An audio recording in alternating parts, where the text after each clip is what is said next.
काय हवंय तुम्हाला? बाई, आज ज्योती आहे, मी पूजेसाठी ज्योती घेऊन आलोय.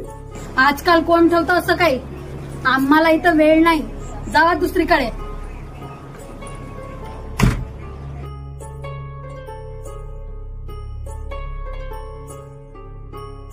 ओ बाबा, इकडे या. मला ज्योती ठेवायची आहे माझ्या नातीसाठी. हो बाई, तुमच्यासाठी नक्की ठेवू.